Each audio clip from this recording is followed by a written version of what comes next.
Supreme court के 2 फैसलों से गिरफ्तारी को लेकर ईडी की सख्तियों पर क्या होगा असर। दोस्तों आपको बता दें, सुप्रीम कोर्ट में जस्टिस बेला एम त्रिवेदी और न्यायमूर्ति सतीश चंद्र शर्मा ने कहा, गिरफ्तारी से पहले परिवर्तन निदेशालय अगर आरोपी को मौखिक सूचना भी देता है तो इसे पर्याप्त माना जाएगा। सुप्रीम कोर्ट के मुताबिक किस आधार पर आरोपी को गिरफ्तार किया जा रहा है, इसकी जानकारी मौखिक रूप से देने के बाद की गई कार्रवाई को मनमाना नहीं माना जाएगा। दोस्तों आपको बता दें, दिल्ली के मुख्यमंत्री अरविंद केजरीवाल ने ईडी के समन को नजरअंदाज कर दिया है। एक बार फिर ईडी द्वारा बुलाए जाने के बाद भी केजरीवाल पेशी के लिए नहीं गए। इसी बीच सुप्रीम कोर्ट ने कहा कि परिवर्तन निदेशालय ईडी गिरफ्तारी के समय किसी आरोपी को उसकी गिरफ्तारी के आधार के बारे में मौखिक रूप से सूचित करना पर्याप्त है। हालांकि 24 घंटे के भीतर गिरफ्तारी के आधार को लिखित रूप में देना होगा। दोस्तों इससे पहले सुप्रीम कोर्ट का ही गिरफ्तारी को लेकर के दिया एक आदेश इससे कुछ इतर था।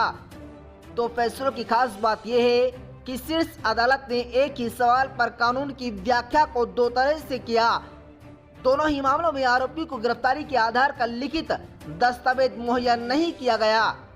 इस सवाल पर सुप्रीम कोर्ट की एक पीठ ने कहा कि बिना लिखित परिणाम की गिरफ्तारी शक्तियों का मनमाना और निरंकुश इस्तेमाल है। हालांकि दूसरे मामले में सुप्रीम कोर्ट ने गिरफ्तारी को सही ठहराया। शुक्रवार को फैसले में शीर्ष अदालत ने ईडी की शक्तियों की एक अहम व्याख्या की है।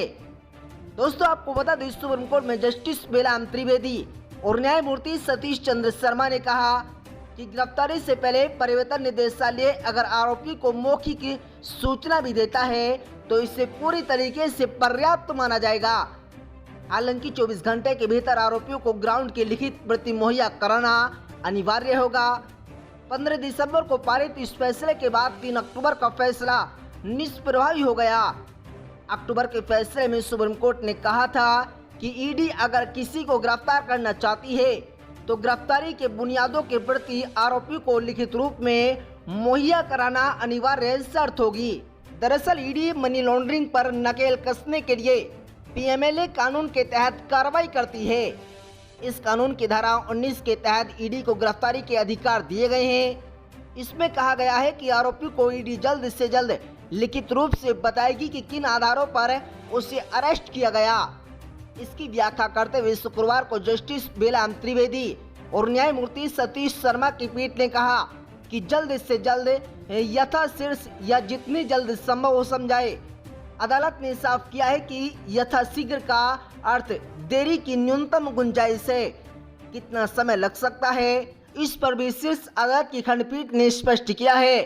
पीठ ने कहा कि उचित रूप से सुविधाजनक या जितना उचित रूप से अपेक्षित हो उतनी अवधि के भीतर ईडी को लिखित दस्तावेज आरोपी को मुहैया कराने होंगे।